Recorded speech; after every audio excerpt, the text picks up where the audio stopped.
So today on the Soundiron podcast, we are going to talk about recognizing winners. We're going to talk about our Storewide sale. We're going to talk about Kontakt 7-player desk bell.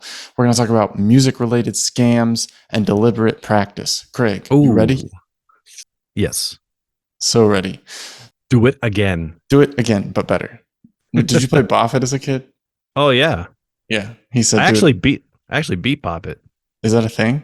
Oh, the Bop It. Yeah, you beat it. Yeah, I beat that shit. I didn't know you could. I didn't know you could. Yeah, I beat that shit, and I was proud of it. Especially because towards the end, it starts to mix it up to where I know this is like completely not even. Yeah, we'll keep this in the podcast. Let's just keep it in the pot. We're talking about Bop It. It's so yeah, musical. I guess to a point where it's like Bop It, and then it won't say like twisted. It'll be like. Yeah, it'll the make sound the effects. sound. Yep.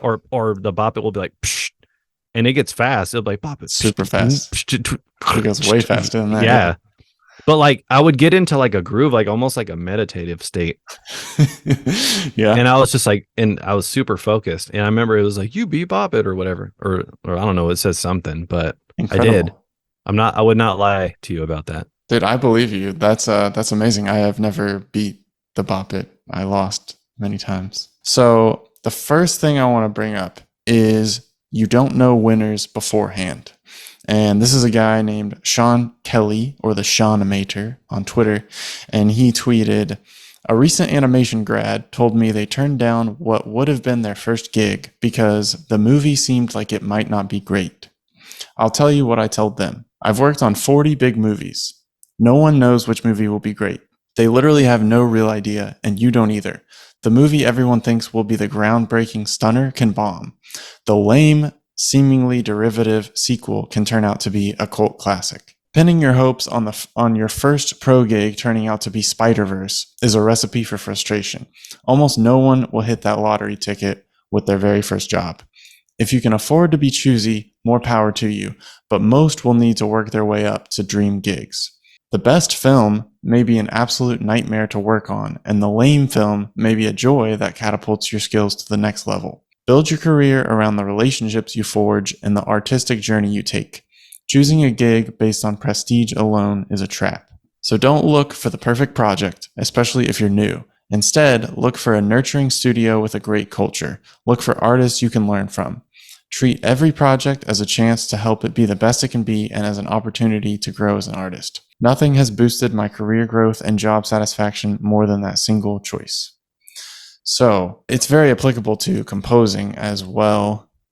You don't know what the winners are going to be before you do the job. Yeah, like that's kind of like what we were talking about with last time with the Michael Giacchino stuff. It's like, all right, yeah, I'll do it. All right, I'll do it. I'll give it a shot. And you never know. Maybe doing a certain type of job. Let's say if it's like scoring music for like a horror movie or something. You're like, I'm not really into horror movies. Like, like every horror movie. Like let's say you just have this kind of like, I don't want to do that.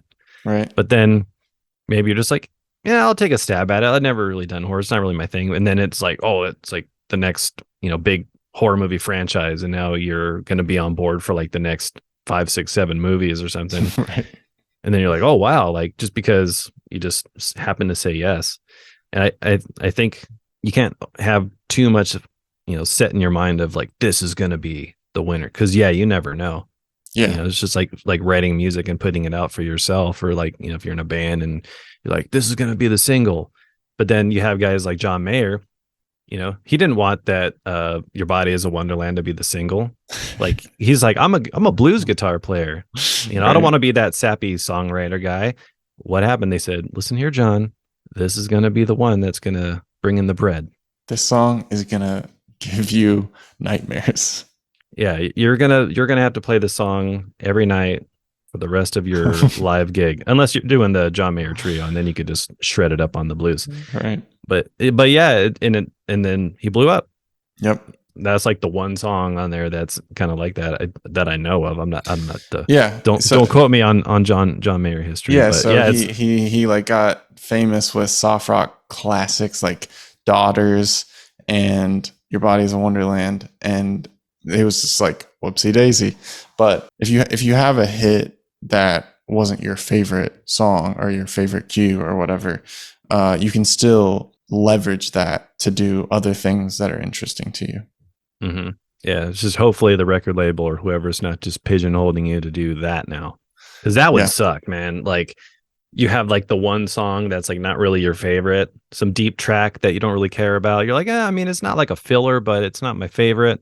And then now everyone just expects that, and then you're just like, and then you come out even harder with the blues shred on the next one, and no one's feeling it, and you're Right. just like, man, screw you guys. Your career tanks. But yeah, it's crazy. It's like you never know what's gonna work, what's gonna hit. That's where it's just like as long as you're happy with it and you had fun making it, then at least you have some kind of takeaway that's positive Yeah. instead of just like I hated writing the song, I wasn't feeling it, and it bombed. That's the Right. worst. Like Right. that'll just make you quit music, and you don't want that. So You don't want that. I mean, I think most composers have a story about a fun project that they worked on that ended up being a success, and then like a nightmare story of just horrible director or horrible producer, and the movie was critically acclaimed, but no one saw it. mhm. And if you keep in mind that most of it is relationship based and you want to exit the project on good terms with everyone, every project that you do can have a long tail of someone watching it 10 years in the future and being like, wow, I really like the music in that. Let's Mhm. look up who did that. Mhm. And that kind of stuff is invaluable to keep trying. Yeah. Yeah. I think anytime you can collaborate, especially with other musicians, that's always fun. That's something that's always fun for me. Like getting to work on some music for that Borderlands DLC. Yeah. I got to like come over with to the composer's house and we just kind of like riffed out and just kind of jammed, as much as you could jam. I mean, I had my guitar and he had his MIDI keyboard and he was kind of like playing around with synths and like showing me some ideas and we were just kind of jamming. All right, let's record that. Let's record that. Just And snippets. yeah, just like kind of working it out because it was like a boss battle that was like kind of like metal Okay. driven. So that was pretty fun because it's like I'm getting to work on a cool project, just like helping out guitar wise and a little bit of writing and just kind of being able to just hang out and like it didn't really feel like work. It was just kind of we're just hanging out writing some tunes sort of like how it would be in a band or something like that. So that was really cool, and that's like one of those experiences that when I think back it was fun and Exactly. it turned out really cool. So And you both left on good terms where like you could call each other and be like, "Hey, could you do this for me? Hey, yeah, could we work together again?" and since then I've been able to help as a session guitarist helping on some other stuff since then. So that was really cool, and yeah, and it's cool to like just have those friendships. Building the network. Building the network. All right, so speaking of building the network, you also need a network of instruments, of virtual instruments, and that is why we're here for you today. So, Soundiron, Storewide sale happening now. Things are between 40 and 50% off, depending on what you're interested in, but we almost definitely have a library for you. We got over 200 virtual instruments, which might seem overwhelming, but the cool thing about that is lots of options. That's true. We have vocals, we have synths, we have random tuned and untuned percussion of all shapes and sizes. One of my favorite libraries is Cruiser. It's a little vintage keys synth, and it's just puts you right in the synthwave universe. And I use the arpeggiator on that like all the time. Yeah, yeah, that's probably one of my favorite vintage keys ones, especially for any of that kind of classic, 80s synth type stuff. If you're Just fun. Yeah, like it just instantly probably will make you want to like write some Stranger Things type stuff or just like some straight up synth wave. Yeah, like one of the things that's really cool too, especially with these sales, is like our micro libraries, like the strings micro, brass micro, Apocalypse percussion micro. Like those are already super affordable. Mm-hmm. So those are even cheaper now, especially with the sales. So if you're looking to maybe check those out and then eventually upgrade to the elements or full versions, like the Olympus Choir Micro, like those are like you know, I've done some videos using only micro libraries, and those things pack a mean punch. Yeah. Don't let the name micro fool you. Okay. Yeah, it's a But great way to dip your toe in the water. yeah, so I mean, you can get it on sale. And then if you want to check out the other ones, you know, and climb your way up, you can do that. You can. And we just released a free Kontakt 7 player library called Desk Bell. And for the OG fans, you may remember that we had a non player library for Kontakt 5.5 Plus called Desk Bell. But this is now Kontakt 7 player. So even if you don't own the full version of Kontakt, you can use this library. No more demo mode, and we have done some under the hood upgrades. So the biggest one is wavetables. Hmm. Kontakt 6 at some point added wavetable abilities, but this is the first library we're releasing that has wavetables. So we've included 12 wavetables, and you can use for all 4 layers of just wavetable goodness.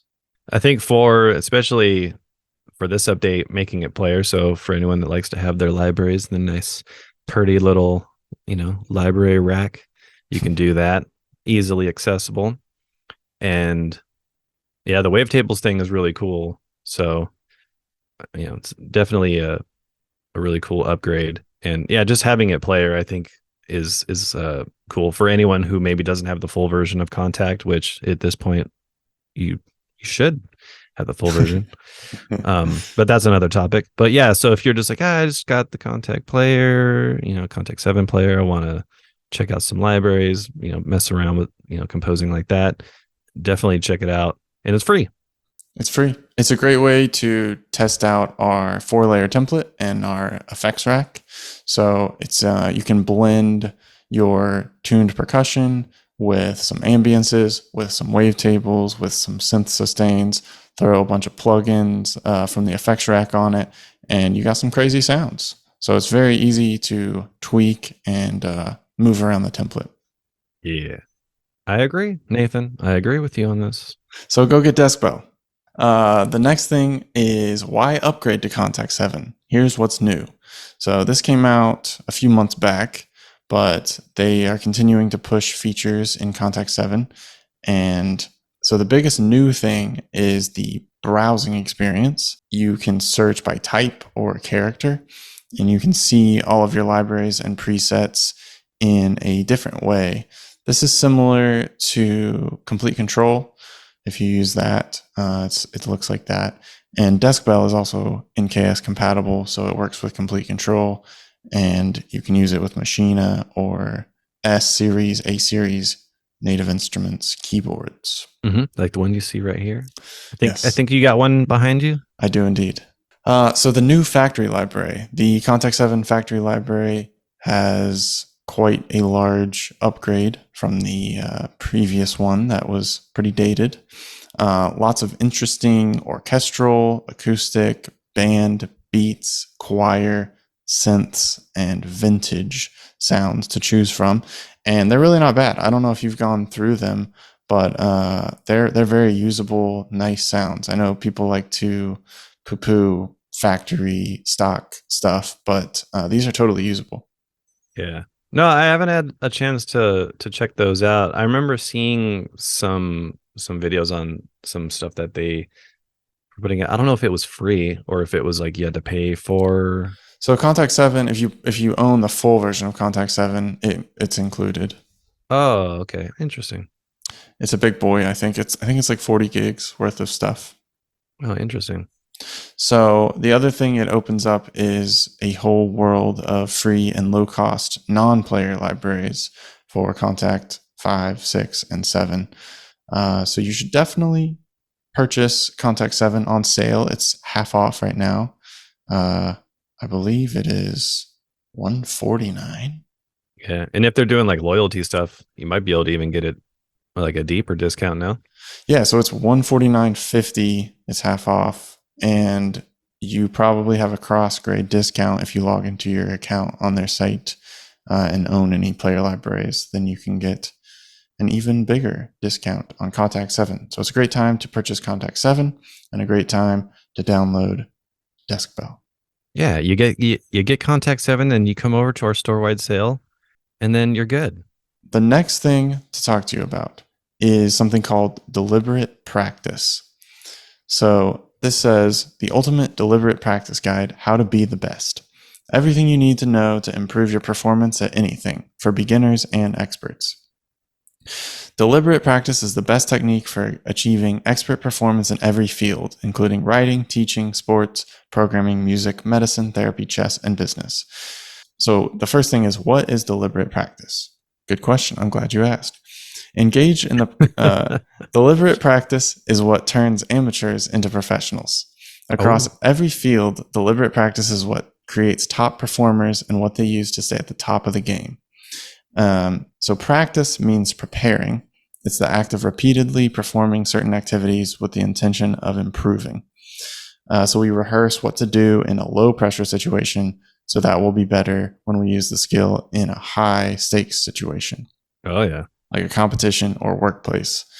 The key distinction between doing and practicing is that we're only practicing something when we do it in a way that makes us better at it, or at least with that intention. Deliberate practice means practicing with a clear awareness of the specific components of a skill we're aiming to improve and exactly how to improve them. Unlike regular practice, in which we work on a skill by repeating it again and again until it becomes almost mindless, deliberate practice is a laser-focused activity. It requires us to pay unwavering attention to what we're doing and determine whether it's an improvement or not. So, people say practice makes perfect. And I had a professor in college that always said, perfect practice makes perfect, or something along like yeah, I've heard that good, one before. Good practice makes perfect, right? And so the whole article is just saying, if we want to improve a skill, we need to know what exactly has to change and what might get us there. Otherwise, we plateau. So I don't know about you, but one thing for me when I'm practicing is filming myself or recording myself. Like I know when I'm playing an instrument or doing weightlifting, any sort of thing like that, if you film and then watch it back later, you get a much more objective, zoomed out perspective of what you were doing. Rather than being in the moment and just being like, yeah, that sounds good. Sometimes you come back to it and you're like, wow, I was flat that whole time. Or or I was arching my back. Yeah, I never really did that with anything like working out or even music. The recording thing definitely, because when you record, like you can see on the grid, like, oh, I'm coming in way too early. Rushing or dragging. Yeah. Yeah. So like that, I think recording has but not just like recording myself practicing. It would usually be when I'm like working on music and I'm recording guitar, because you're like, oh, like I noticed I'm doing a lot of slip editing, just going moving everything a little forward or something. Or sometimes you could literally just drag the whole take just to where the first note's on the grid, and then you're like, oh, everything's actually fine. I mean, possibly it could be like a latency thing too, because there's times where I feel like I'm recording pretty much on every like downbeat, but then it's like a little for guitar, when I used to practice, I used to really concentrate on listening and really like watching where my pick is, my how my hand is positioned, because I used to watch a lot of videos, instructional videos on guitar players, and I would even just watching them, I wouldn't necessarily, it's almost like visual practice, like it's like you're seeing someone do it, so you have that like the visual. And then when I would go to play guitar, because I used to play a lot with my fingers fanned out, I still do sometimes, but then I used to play a lot where my fingers were in, almost like classical style, but it's like a soft fist almost. And I would see certain guitar players playing certain ways. Maybe their hand would be a little bit more like the knuckles angled toward the headstock, or some people would be straight out where your thumb is, like all that kind of stuff. And especially with sound, because they're, let's say practicing arpeggios, you have all these notes in the middle, and a lot of guys, you've probably seen this, where you hear the first two notes and the last three notes, and like the middle is almost this kind of like rake, but you hear sloppy. And and playing fast, people might be like, oh yeah, that sounds cool, but I'm like, you don't hear any of that note separation, and that's something I used to work on, like playing scales or whatever, like really focusing on like cleanliness and stuff like that, because that's the kind of stuff you have to think about. Okay, if I was sitting with a guitar player and they were playing and I would be listening to everything, I would try to do that with myself. And sometimes it could be hard because it's like you have your right hand, you're trying to sync it with your left hand, plus you're trying to utilize both hands for like cleanliness. I don't know about you, like when you play guitar, like do you do the thing where you kind of like wedge your, let's say you're playing on the fifth string of a guitar, the A string, Yeah. if you're in standard tuning, do you wedge the tip of your finger like right below the low E string? No. See, that's something that I've consciously like ingrained in my playing as a muting part. So basically, if I'm playing on that string and it's the string below the lowest string, I'll use the tip of my finger to mute. Okay. And then I do like a light bar with my index finger over the strings. So that mutes like everything. So Got then it. I don't really have to worry about that with my right hands. But then once I get to a part where strings are, let's say I'm playing on the D string, I'm muting the A string, but then the low E string is now kind of like available to make noise. Uh-huh. So that's where I start using like the side of my right hand, like kind of like if you're watching this, like the meat of your Yeah, like palm kind palm of. muting. Yeah. Yeah, but just resting on it. And and then I just use more of that as I go higher and stuff like that, to the point where like if I'm playing on the high E string, I'm still muting the B string, but then my right hand's kind of muting everything else. So it's like those types of things. And then just really listening Yep. when practicing, like being very, very conscious and like aware of what I'm playing, not just like, oh, this sounds sick, because that doesn't do anything for anybody. But like that's what helped, I think, with that cleanliness and all that, is like focusing on the muting, all the little technical things like hand position, even how you hold your pick, like all that stuff. And this goes for any instrument, like violinists, like that. I don't know, man. Yeah, so much finesse. Like to me, like guitar isn't anything compared to like a good violin player. Like that to me is way more impressive than someone just like shredding on a guitar. It's like, Uh-huh. it's cool, but dude, if you've ever tried to play violin, I mean, like guitar is not the easiest thing right away too. But like I felt like I connected with that a little bit more. Yeah. So I think for me, it was Frets just help. like, yeah, exactly. It's just, yeah, like it's very easy to sound bad. Like anyone could just get a pick and just kind of pick a note and you're like, oh, that sounds kind of cool. Mm-hmm.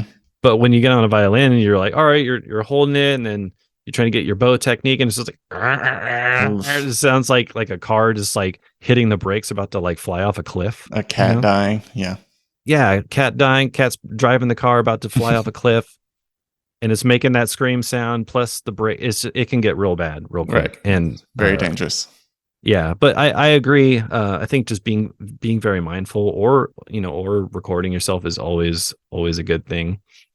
But yeah, just being very mindful and like aware, because I think it's easy to just kind of like get into a robot mode and, I'm going to run through my scales, Right. But also being able to like see and listen and connect that to where then it really becomes second nature, because you don't really have to think about it anymore, because you're kind of like connected with the instrument, not just like playing it. Mm-hmm. You can also ask someone to listen to whatever you're doing or watch whatever you're doing, and you can almost get that second perspective just from them being in the room. They're just like, technique's trash. Try it again. Like, it sounds kind of bad though. It says, if you want to reach an expert level of performance, you need to begin practice sessions with a plan in mind. You need to know what you're working on, why, and how you intend to improve it. You also need a way to tell if your improvement efforts are not working and if you need to try a new tactic. And having lots of little realistic goals with a game plan for achieving them makes deliberate practice motivating.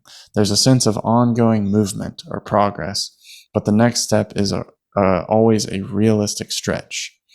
Day by day, the gains from deliberate practice may feel modest, but when we look back over a longer period of time, small bits of progress compound into gigantic leaps. Mm-hmm. So it says how to implement this. Take the skill you're aiming to improve and break it down into the smallest possible components. Make a plan for working through them in a logical order, beginning with the fundamentals and building on them. Decide which parts you'd like to master over the next month. This is a long article, but deliberate practice is challenging and uncomfortable. Deliberate practice requires rest and recovery. Deliberate practice involves constant feedback and measurement, and it requires intense focus. So that is it on deliberate practice. But anything that you're trying to work on and really get world class at, it takes more than just fooling around. Yeah. Yeah. It's like, don't go through motions. Be very aware of what you're doing. And also going back to the workout thing too, like watching videos and trying to like educate myself on stuff like that. You see certain things like people, like especially when, let's say, like you're doing curls. Yeah. A lot of people are so focused on just getting the weight up, but they don't realize that it's like the release aspect of it, like where you really like are getting like a stretch in your muscles. Or like doing shoulder presses, a lot of times people bring it to their ears when you should be bringing it like lower to really get that stretch on your deltoid, stuff like that. Or even doing chest, a lot of times people are just worried about pushing up the weight, but they're not like pushing or focusing with their chest or like pulling with your back. A lot of times like, man, my arms are really sore, but they're not. Like, you have to mentally think about your back is helping like pull the weight and like really focus on that. And that's something I've tried to be mindful of over the years, especially doing any kind of exercise, is not just like, oh yeah, I just want to crank out all this weight, like, because you'll notice if you do stuff like that, especially with like, let's say like today I was doing like chest flies and like really kind of just like letting the release and the getting that stretch all the way back and kind of doing it a little bit slower. You'll find that you kind of you get a little bit more tired early on versus just kind of like pounding through it. And yeah, so just be mindful of what you do. Don't be on robot mode, guy. No robots. Leave that to the AI. Yeah, leave the I don't want to. Oh god, here we go. Okay, so the next thing I want to talk about is scams targeting musicians. Craig, have you ever been scammed or know someone who's been scammed? Nope. But if you click the link, it's going to take you to sign up for my pyramid scheme. No, I'm kidding. No, but I have been tricked, and I didn't get scammed, but you were on the road to Scamville. I was on the road to Scamville. Yeah. It was like some thing saying like, oh, your eBay account has been hacked. Click this thing, or sometimes it would be something that looks like an email from Apple. They're getting pretty good at trying to make emails look legit. Yeah. And I started going into the point of like entering information. I was just like, wait, hold on. It's saying I got charged for something. Well, let me go check my bank statement first and see if something actually charged me. Yeah. And there wasn't. I was like, oh shit. I think I should probably stop right here. Yeah. But because of that, it's made me a lot more mindful of just kind of, because I think a lot of people get scared, like your account's been hacked. Like, oh shit, I got to go get this, I got to put the fire out.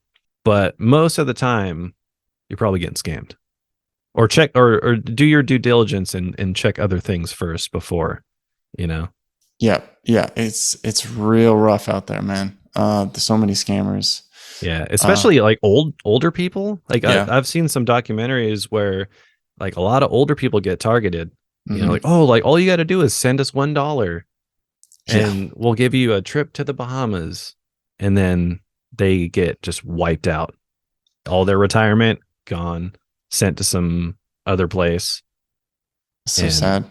Yeah. So it's like older people especially need to really be careful because a lot of people out there targeting.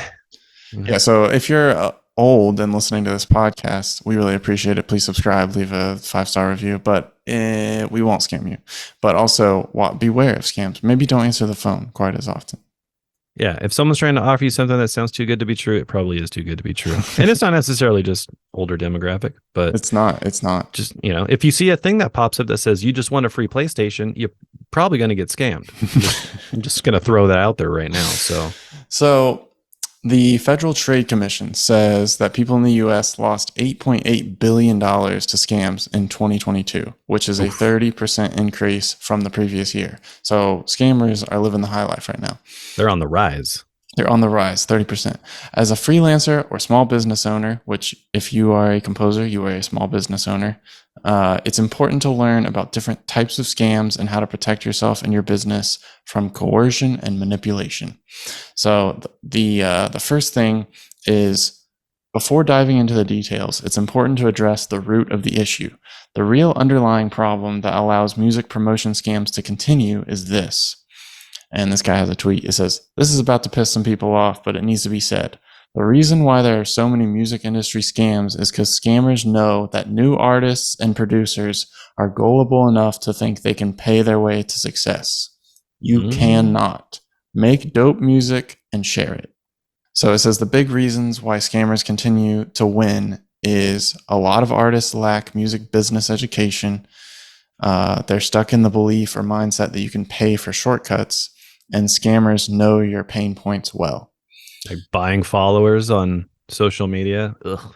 Exactly one of them, yes. Common types of promotion scams and how to spot them. When it comes to music promo, there are scams you should be aware of.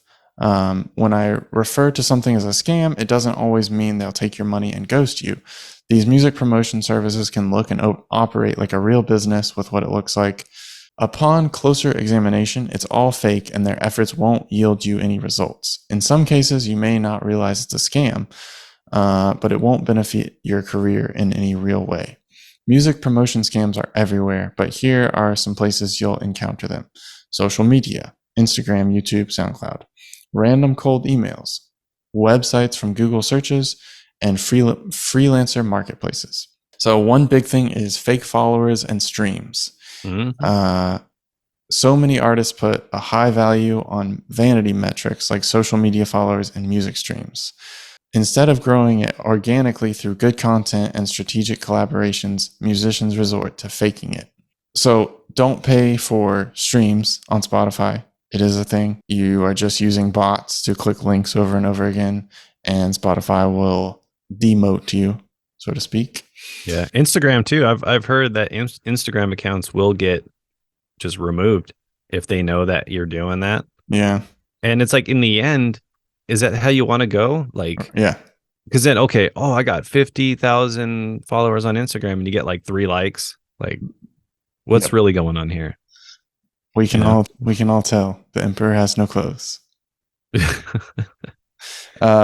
Music blog scams. If a blog requires you to pay to guarantee a feature on their blog, it's likely a scam. Take a step back and think about it from a reader or visitor perspective.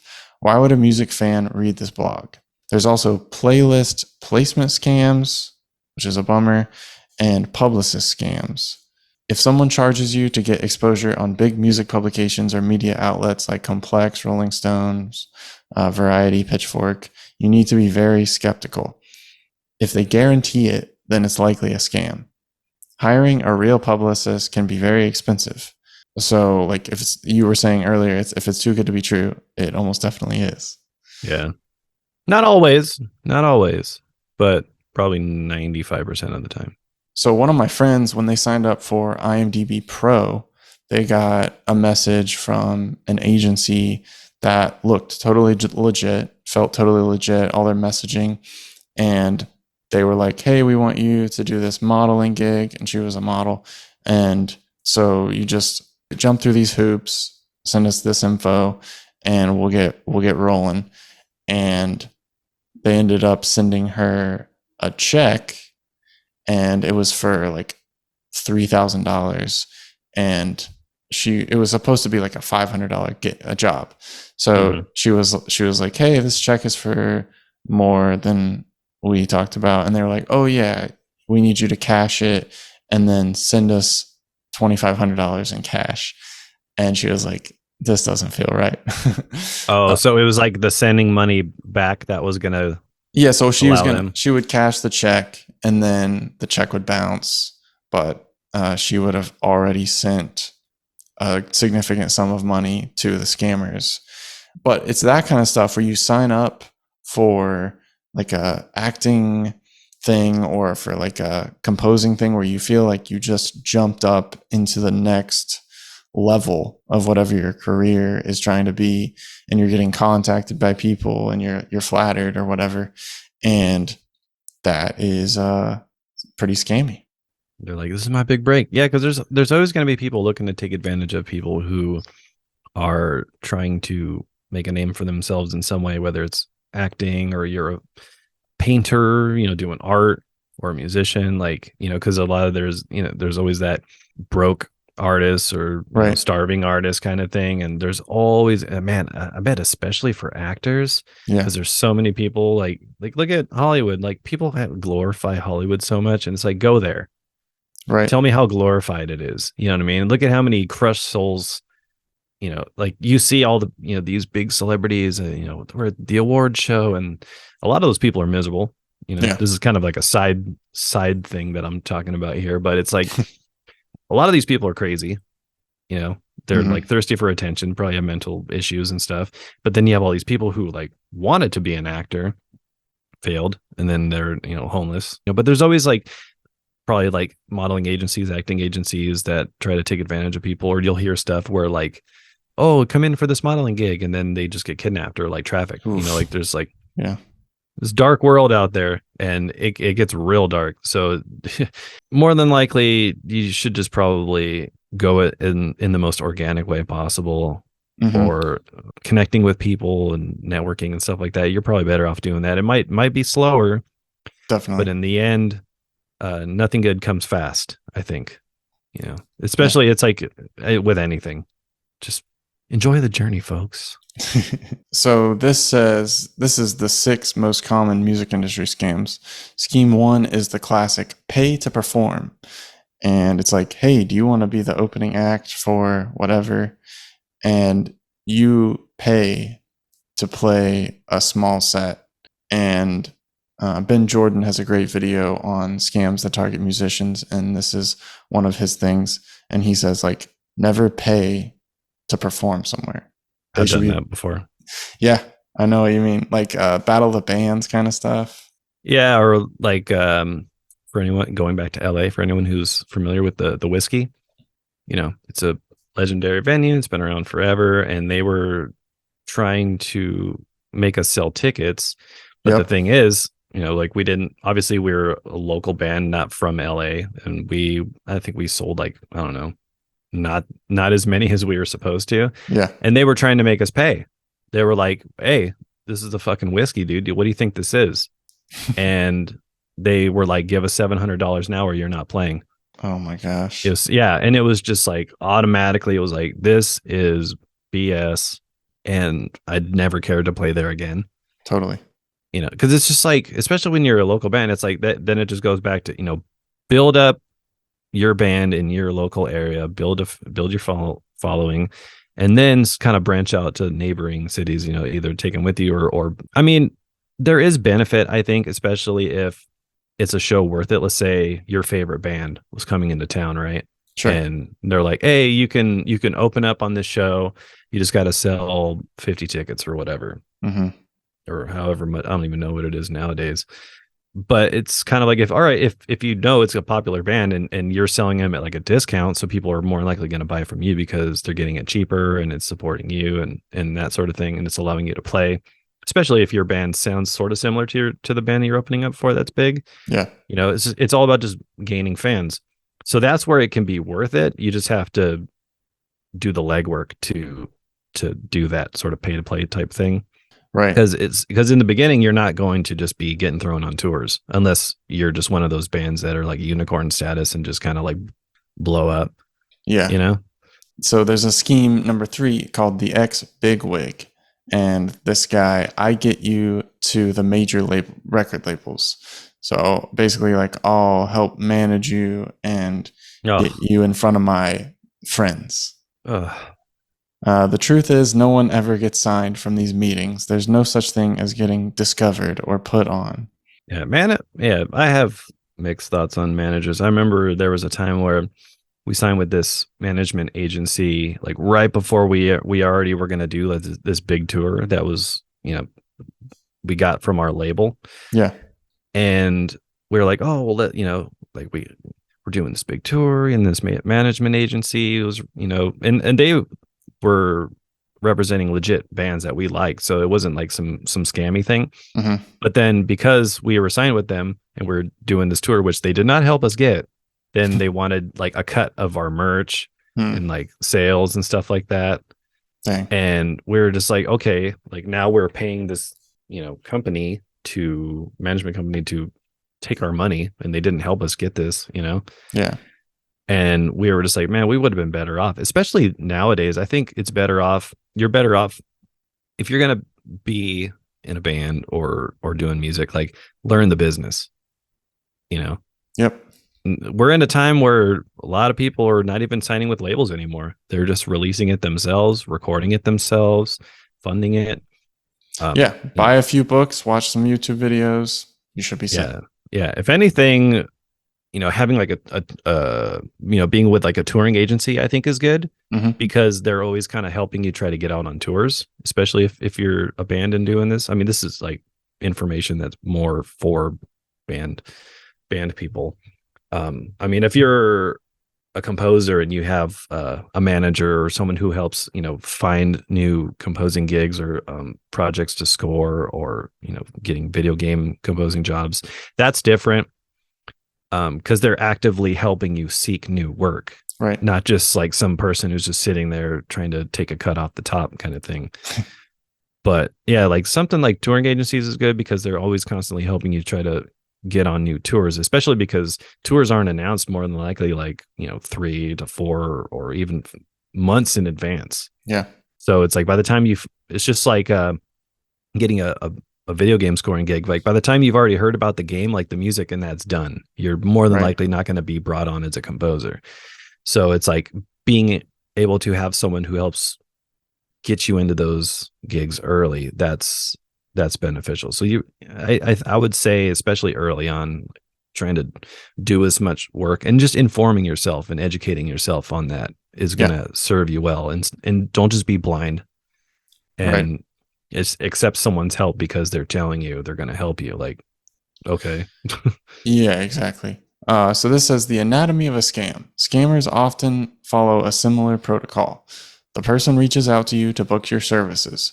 They ask for your personal information so they can wire you the money or Venmo you the money or send you a check. They offer to pay you up front. They overpay and ask you to send back the difference. Or they pay up front and then change their mind at the last minute and ask for a refund. If they're paying through Venmo, they may send you an email that looks like it's from the payment platform saying that you need to upgrade your account and reimburse the customer for the alleged fee.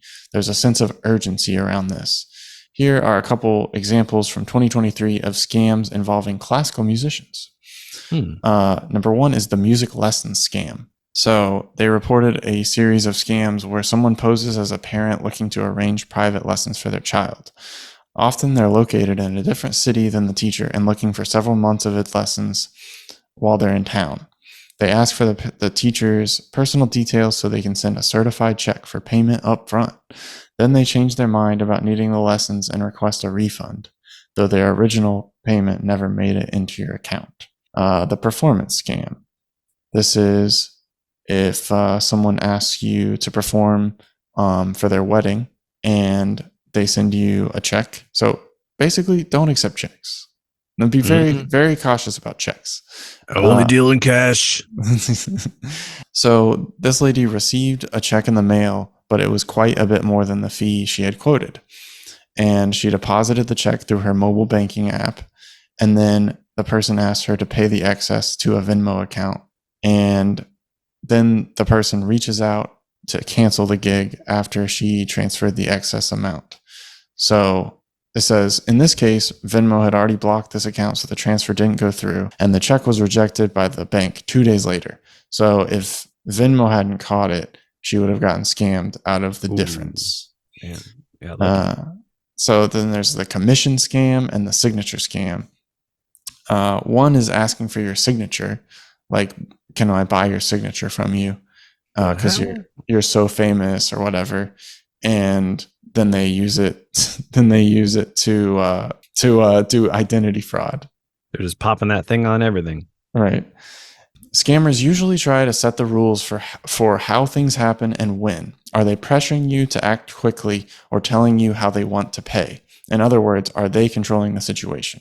So these are the questions that you want to ask, and you don't want to take everything at face value. It's a dangerous world out there, is what we're trying to say. Yeah, this podcast has gotten pretty real at times, but this is all good information that everyone needs to think about. Yeah, I mean, as a working composer, you do not want to get scammed and lose your valuable money. Yeah. And going back to AI, eventually AI robots are going to try to scam you too. They're going to have That's true. all these bots out there just trying to take advantage of everybody. Have you heard about the ones where they call you and it sounds like, Oh yeah. Yeah, oh I know. man. Yeah, where they, and this is something another note for people. If you get a phone call from someone and you don't recognize the number, don't even say anything. More than likely they'll just hang up. Hmm. Because I've done that where like you're like, hello, and then that's when I'm just like, oh, shouldn't have said anything. Because yeah, there's probably people out there trying to record your voice and then act as you. Yeah, because I've heard this where they would call someone like a family member and be like, oh hey, my car broke down and blah blah blah. I need you to send me money because this or that or whatever. And people are they're getting scammed. I don't know, it's only going to get worse. Yeah, stay off the internet. Stay off the internet. That's what we're saying. Yeah, I want to find me a nice cabin in the middle of nowhere with good internet and just leave me alone. Except for soundiron.com. You can go there. That was a nice segue. Thank you. So now we will move on to our recommendation section. So for me, I found this plugin called Valentine, and it is free. It's on GitHub, and it says Valentine is a compressor and distortion processor. It was inspired by the hyper compressed and crushed textures in the Seminole Justice record. Using it is easy. Turning input up makes the signal louder, more compressed, and more saturated. Turning crush up adds digital distortion. The real fun is in processing signal with some ambience, be it a room or reverb. With the right input gain and release settings, you can introduce pumping and breathing artifacts. So it's a creative compressor and distortion plugin, and that is right up my alley. So I would check out Valentine. It's a cute, simple GUI, and I like it. Nice. Yeah, I don't know.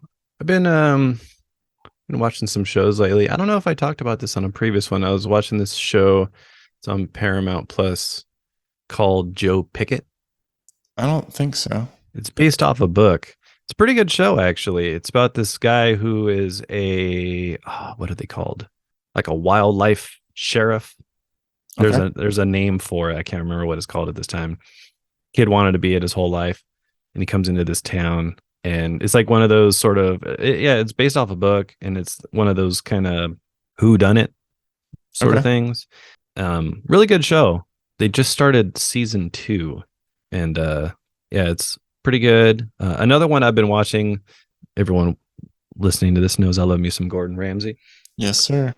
He just came out with some new show called Food Stars. Gordon Ramsay's Food Stars. Okay. And it's pretty interesting. It's different than some of the other cooking shows. It's where he gets these entrepreneurs who have already kind of made some waves. There's people who created like a food app, or someone who has like a food truck, or they came out with their own like branded almond milk or something, things like that. People who are already just kind of like entrepreneurial in the food world, or that sort of thing. Or like someone came out with like steak chips where they look like it's steak, but it looks like a chip, stuff like that. Okay. And they get all these people and they do like, team activities like, all right, so you guys are going to start your own food truck. You got to come up with a name. You got to come up with a menu. You got to come up with the pricing. So it's very based off of that, not That's just fun. like, who's going to cook the best filet mignon or something like that. Yeah. But if you are into marketing or branding or things like that, I think it's pretty interesting because you're seeing people have to quickly come up with ideas. I think it's cool, especially when you apply that to other things. Like everything is very based off of marketing and branding and stuff like that. So it's all interconnected. Yeah. So if you're into that, it's pretty entertaining. There's some douchebags on that show. What's the show on? I think it's on Fox. Okay. I think he has like 28 shows on Fox. So you're watching it on Hulu? Yeah, it's they air it on Hulu. I think they're up to like 4 episodes now. It's pretty new. Okay. Also been watching some new MasterChef. Nice. Getting down with the MasterChef. Extraordinary. What a shame. It cracks me up, dude. Every time when like someone brings up this plate, they work so hard on it. And he's just like, first off, the chicken it's raw. It's raw. He's like, the carrots, they're undercooked. The rice, undercooked. What a shame.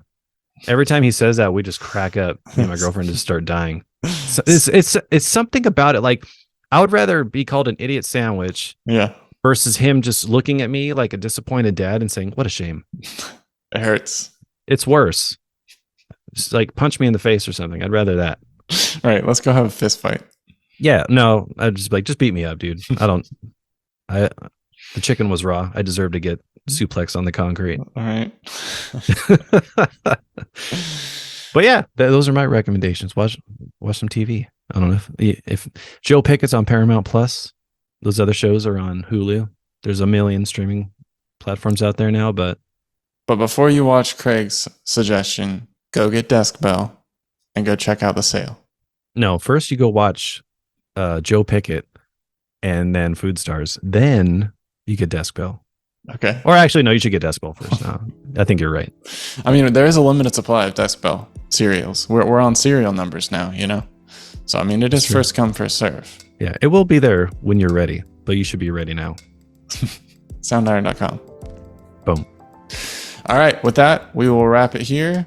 If you have a guest you would like us to interview, please let us know. Subscribe, and we'll catch you soon. Ring that bell, smash that subscribe button. You know what to do. You know the drill. This ain't nothing new to you. If you're still listening at this point, you're probably already subscribed, so we appreciate you. Yep, and you rock. You rock and roll.